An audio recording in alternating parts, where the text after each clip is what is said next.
Hey gamer dads, welcome to episode 24 of the Daily Level Up show. I'm your host Roosevelt Cooper, and today I want to talk to you about setting your priorities during the day, and in particular talk about when is it necessary to adjust your priorities. Now, I'm a big sports fan. And I love sports, whether it's basketball, baseball, football. Even started getting into hockey this year, soccer slash football, depending upon where you are in the world that you call it. And in all sports, the teams will go into the game with a particular game plan or a playbook or a strategy. And if that strategy is working, the team will continue to execute that same strategy. However, sometimes the opposing team might be prepared for that strategy or may be able to adjust to that strategy. And as a result, that strategy is not working. So what does the team do? They may start to adjust the game plan that they came into the game with because the previous plan wasn't working. And that's the thing. When we as gamer dad entrepreneurs, if you put into practice some of the principles that I teach, then you are planning your day ahead of time. So you have identified what are some of the key activities that you want to engage in throughout the day. Now, you come up with that game plan the night before. However, based upon today's occurrences and things that are going on, you might have to adjust that game plan. So, for example, maybe you might say, oh, you know what? My number one priority right now is I want to create some YouTube videos. So you may go into the day like, okay, I'm going to create some YouTube videos. But then come to find out, you check your email and you have a potential client, and they're asking you to they're interested in what you have to offer, and they're asking you to put together a proposal so that they can actually do business with you. Well, in that situation, now your priorities have changed. So maybe instead of doing those YouTube videos, you might want to work on that proposal for that client, because those YouTube videos may potentially bring in money, but that proposal is significantly further along the bringing in the money process. So you have to make some adjustments. So you want to keep that in mind. Don't be so locked into your plan for the day that you're not willing to adjust when circumstances call for making the adjustment, because then you're just basically hindering yourself and you're hindering your process as a gamer dad entrepreneur. Happened to me today. I came into today and I had certain things that I wanted to do today, and it was my plan to do those things. And then I got a call from my department manager at work, and that plan changed because there was some new things that I needed to get done today, and I had to make the necessary adjustment. And that's going to happen. Be okay with that. Just be willing to make the necessary adjustment based upon the new information that you've received. So hopefully you find that valuable. Don't be so locked into your plans when you get new information.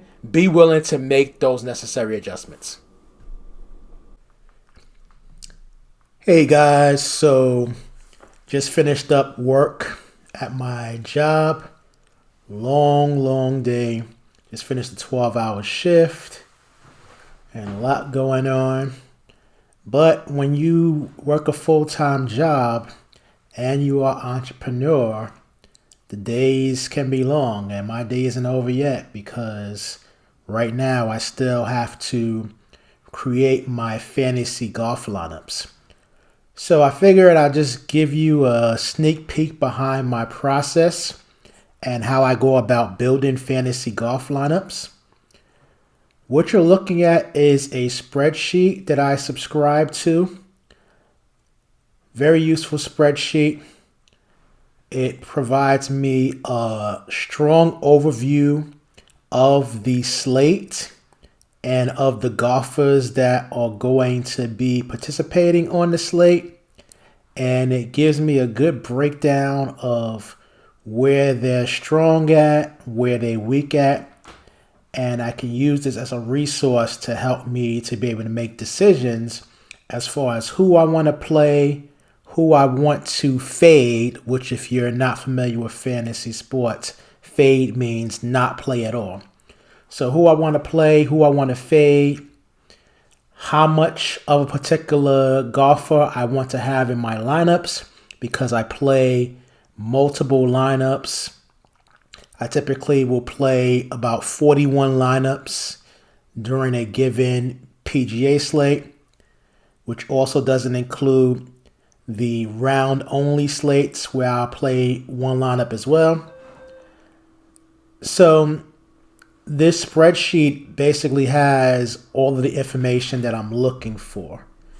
Now I subscribe to the spreadsheet. I believe they charge $10 a month if you just want to play golf.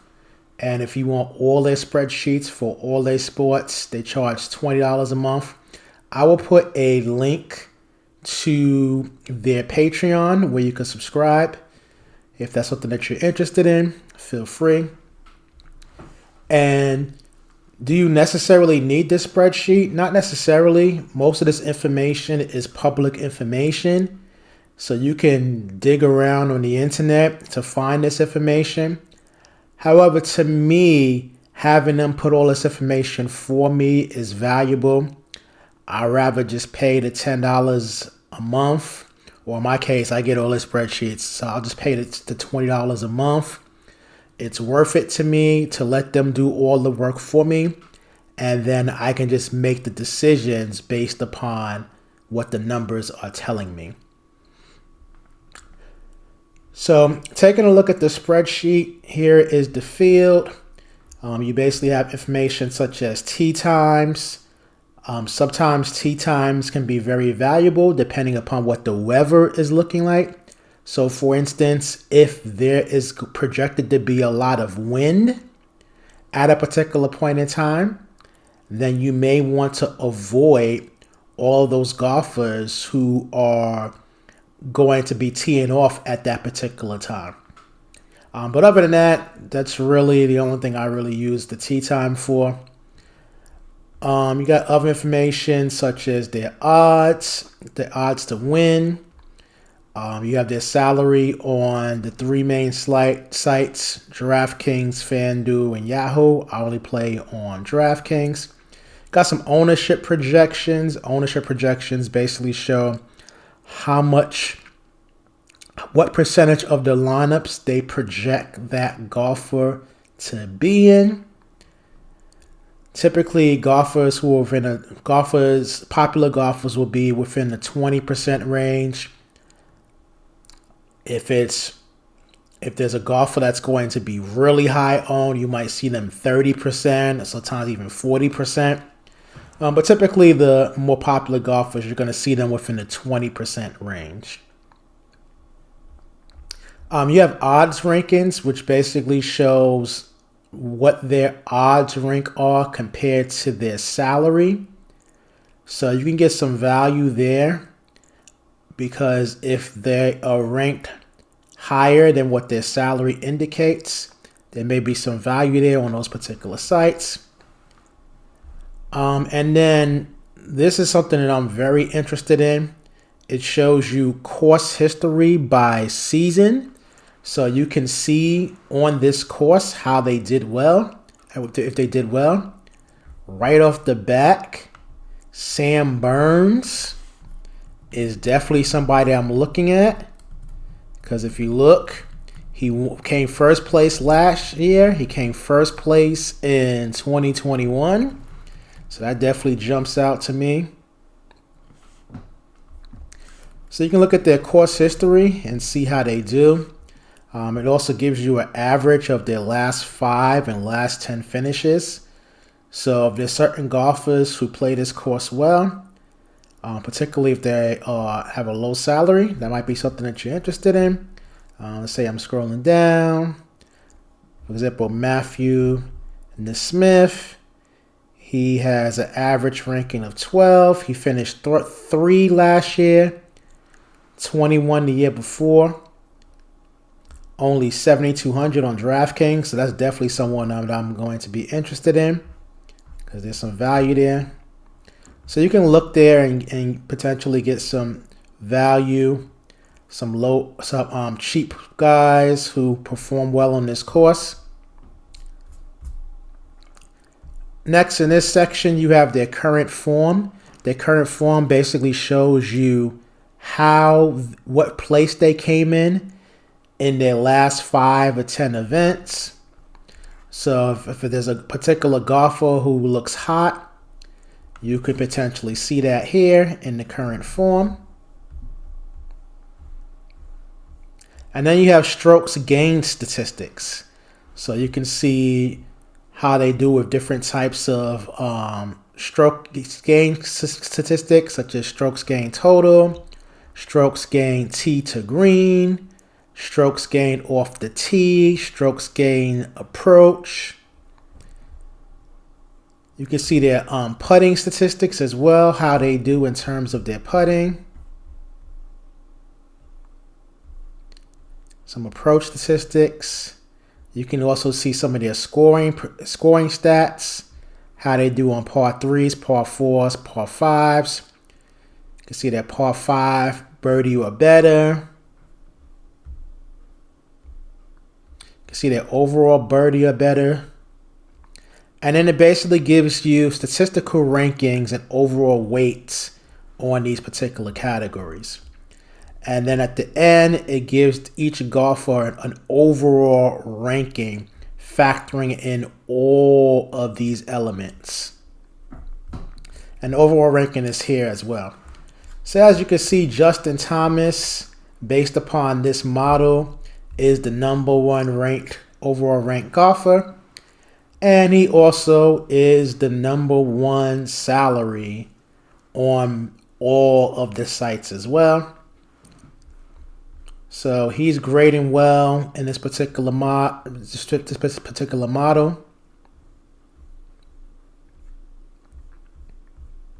Tommy Fleetwood is rated #2, but he's only 1, 2, 3, 4. He's only 5 in terms of salary. Same thing with Justin Rose, is ranked 3 on the model, but he's 6 in salary. So this gives you an idea of some value that you could potentially take advantage of. And also gives you some idea of some golfers you could potentially avoid. For example, Matt Fitzpatrick, he's 4th on DraftKings salary, but he's ranked 29th in terms of the overall model. So he might be someone I might want to avoid depending upon what areas I am interested in.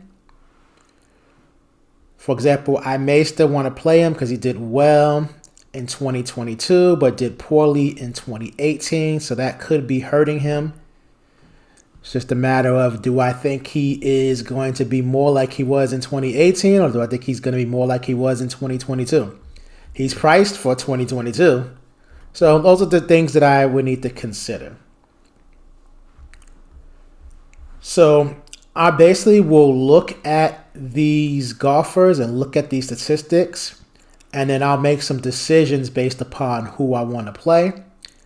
And then I also subscribe to an optimizer. I prefer to use Fantasy Labs. There's a lot of great optimizers. The main thing I like about Fantasy Labs is value. I think in terms of what you get with the model, with the optimizer, and in terms of the course, I think there's tremendous value there. I used to subscribe to Roto Grinders, which was also a good optimizer, but Roto Grinders is very pricey, and they raised their price significantly when I was originally subscribing to them. Whereas Fantasy Labs, I'm actually able to subscribe to Fantasy Labs for the entire year, and I think I pay like $250 for the year, which is great because I can definitely tell you I'm definitely playing more than $250 in entry fees every month. Definitely paying more than that. Sometimes, actually, most times, I'm playing more than $250 a week in entry fees. And then when it comes to football, I might be playing that much just on a single NFL slate. So, tremendous amount of value based upon the way I play and the amount of volume that I play. If you're only playing a little bit, then I don't recommend paying for Optimizer because the value is just not there based upon the little bit that you're playing. But if you're playing a few $100s a month, or some of you playing a few $1,000s a month, or if you're like a big shark, you're playing tens of thousands of dollars a month or more, then yes, I highly recommend that you subscribe to an optimizer, even if you only play one lineup, because the data is extremely valuable if you are doing that type of volume. So what I will basically do is I'll take a look at the spreadsheet, and then I'll identify some golfers who I will want to play. For example, Justin Thomas. He's number one overall, number one in the model. So even though he's priced for number one, I'm still going to want to have some ownership, especially because he's projected to be 18% owned according to the model. So he's number one, but he's not necessarily going to be projected to be the highest owned golfer based upon this model. I'll take a look at Fantasy Labs. Fantasy Labs have their own projections. And based upon their projections, Fantasy Labs actually do think that Justin Thomas will be the highest owned golfer. So who's right? I don't know. But in any case, because Justin Thomas is number one in the model, in the categories that I'm interested in, I'm going to be willing to own him. So first thing I'm going to do is right now, the entire player pool is available for me to build into my lineups. So the first thing I like to do is I like to go to quick actions and then do unselect all, because I want to manually select the golfers that I'm interested in playing this particular weekend. So now that they are all unselected, I can now go in and manually select the golfers that I want to play. So I said Justin Thomas, that was someone that I'm interested in. So I'm going to click this button here to add him to my pool. So now it goes from that red no sign to a green check sign. And now Justin Thomas is a part of my player pool. Matthew Fitzpatrick. Fantasy Labs has him as the second highest projected owned golfer. The spreadsheet that I use here, they projected him a little bit lower than Labs. But with me, because he's so high price and his overall ranking is low, I'm going to take a look and see what could be contributing to that. So one thing right off the back, he's only got 2 appearances here, and one of them he did really bad. So that's definitely hurting him. And then looking at his recent form, he does have some issues in the recent form. His most recent event, he finished 76. Third most recent event, he finished 69. Fifth most recent event, he finished 98. So Matthew Fitzpatrick, this is someone who I am interested in fading this weekend, not playing. Because while he could do well here, the stats are indicating that he could also not do well here. And if Labs is right and he's going to be 24% owned, I am happy to allow 1 out of every 4 lineups to have him, and then me avoid him, and hopefully he does not do well, and then I can surpass those 1 out of 4 lineups that's going to have him. Adam Hadwin, he's the third projected highest owned golfer. Let's take a look and see where he's at here. He's ranked 7th, which is not bad. Taking a look here, he's got a 7th place finish, a 12th place finish. He's got a win, but then he's also got 114, 71, 94, 71. So based upon that, he typically does either really good here or really bad here. Looking at his recent form, he does have some good events and some not good events. So see, this is also another guy that I would be interested in fading and not playing this week. Because if he's going to be that high owned, but he's got some pretty poor performances both on this course and in his recent history, I'm willing to not play him, let the rest of the field play him, and hope that he does not do well, and then I can surpass their lineups as well. So that's basically what I'm doing. I am taking a look at the golfers who's going to be highly owned, and then I'm deciding if I want to play them or not.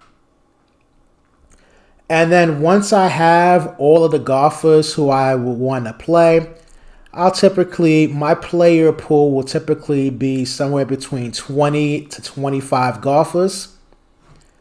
Then what I'll do is I will run the optimizer. I'm just going to go ahead and select some golfers just so you can get an idea of how it works. We'll just select all of the highest projected owned golfers. These are not the people that I'm playing, just FYI. I'm just clicking on some names just to get some golfers in here so I can show you how the optimizer works.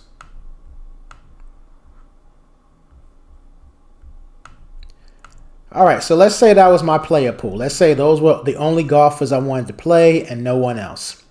So then what I'll do is I will click on Optimizer, and then I'm going to do 41 lineups, and I'm going to organize it by projected points. I'm going to change the minimum salary to 0.1% because I don't care. I don't mind saving some salary. And then I'm going to click on Apply Settings, and then I'm going to click on Generate.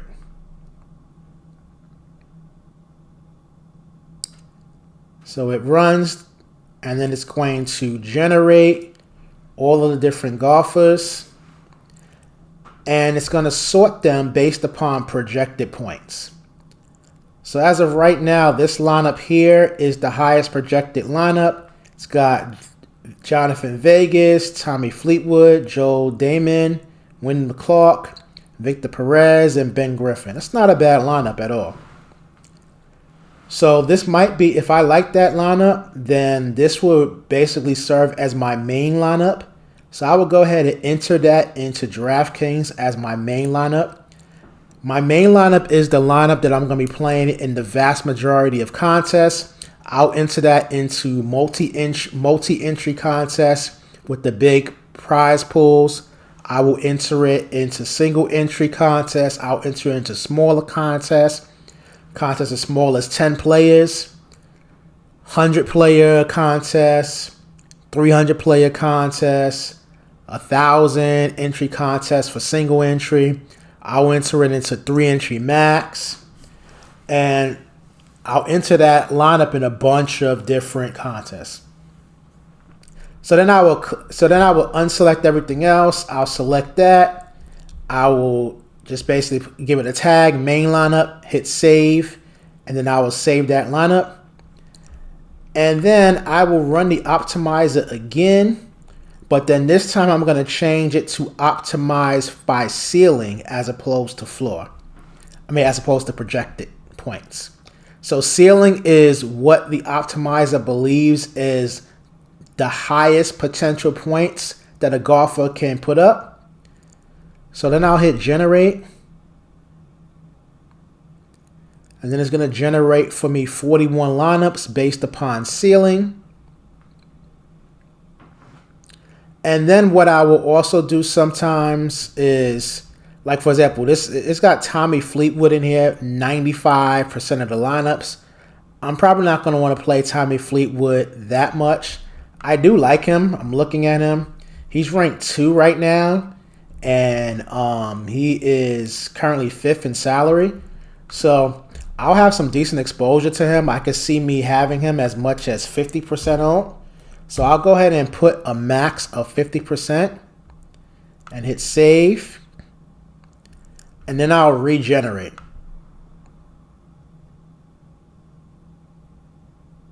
So now when I regenerate, you see it moves Tommy Fleetwood down to 50% owned. And the other thing I could do too is I can actually use this optimizer, and I could say I don't want to have any golfer more than 50%. So let's say if I go to view settings and then I go to where it says max exposure per player, I can erase 100% and put 50%, hit apply settings, and then hit generate. And now the maximum that I will have for any golfer will be around the 50% range. And then so if I'm happy with these lineups, I could just take them, save them, and then import them to DraftKings, and then I'm done. But for me, usually I will play around with some of these minimum exposure, maximum exposures, because almost always there's going to be some golfers that it doesn't have as much exposure to that I want to have more exposure to. And there's going to be some golfers where it's going to have too much exposure to and I want less exposure to. Other thing I'll do as well with this is I'll click on view settings and I'll go to player groups, and then I'll add a player group. So for example, golfers who I think have a good chance of winning the whole thing, like for example, Justin Thomas, like for example, Tommy Fleetwood, I'll put them in here. I'll build a list of like 5, 6, 7, maybe even 8 golfers that I think have a good chance of winning. And then I'll change this to say at least one of the golfers that are in this box. So when I run the optimizer again, it's going to make sure every single one of my lineups has at least one of these golfers that I believe has a good chance of winning this tournament. So that's pretty much how I go about building PGA lineups. Hopefully you find that valuable, and if you play fantasy PGA, you can use some of these strategies. Again, you don't necessarily need to use an optimizer. You don't necessarily need to subscribe to a spreadsheet like this. You can pull all this information on your own. But for me, I'm really busy. As you know, I literally just worked a 12-hour shift. So any time that I could save and I could just focus on actually building the lineups and looking at the data, that's something that's well worth it for me based upon the amount of money that I play on each of these contests. All right, so take care and you have an awesome day.